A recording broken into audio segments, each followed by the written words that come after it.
TNPSC தேர்வு மூலம் பல்வேறு பணியிடங்களுக்கு தேர்வு செய்யப்பட்ட 95 பேருக்கு முதலமைச்சர் மு.க.ஸ்டாலின் பணி நியமன ஆணைகளை வழங்கினார்.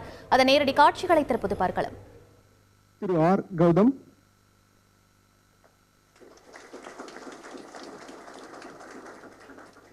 திரு பி கோவில் சிங்,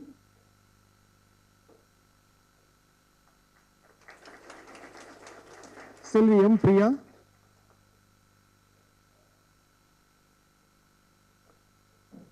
செல்வி எம் பிரேமி. இது பற்றிய மேலும் விவரங்களை எமது செய்தியாளர் ரமேஷிடம் கேட்டு பெறலாம். வணக்கம் ரமேஷ், உங்களுடைய தகவல் என பதிவு பண்ணுங்க.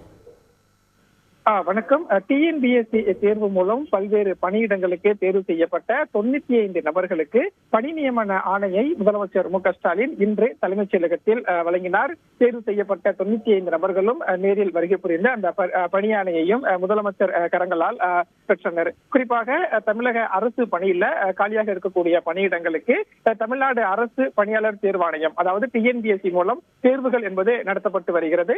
அந்த வகையில் தான் சமீபத்தில் நடைபெற்ற தேர்வு மூலம் 95 நபர்கள் தேர்வு செய்யப்பட்டனர். இந்த 95 நபர்களுக்குத்தான் முதலமைச்சர் மு.க.ஸ்டாலின் இன்றைய தினம் பணி நியமன ஆணையை வழங்கினார். இந்த நிகழ்ச்சியில் அமைச்சர் தங்கம் தென்னரசு, அதே போல தலைமைச் செயலாளர் சிவதாஸ் மீனா மற்றும் டிஎன்பிஎஸ்சி துறை சார்ந்த அதிகாரிகள் பங்கேற்றனர். ஏற்கனவே தமிழ்நாடு அரசுல காலி பணியிடங்களை நிரப்பும் நடவடிக்கைகள் என்பது தமிழ்நாடு அரசு மேற்கொண்டு வருவதாக தெரிவித்திருந்தார். மேலும் இன்னும் 18 மாதங்களில் 75,000 பணியிடங்கள் நிரப்பப்படும் என்றும் முதலமைச்சர் இன்று பேரவையில் அறிவித்திருந்த நிலையில் சமீபத்தில் நடைபெற்ற டிஎன்பிஎஸ்சி தேர்வு மூலம் தேர்வு செய்யப்பட்ட 95 நபர்களுக்கு முதலமைச்சர் இன்று பணி நியமன ஆணையை நேரில் வழங்கியிருக்கிறார்.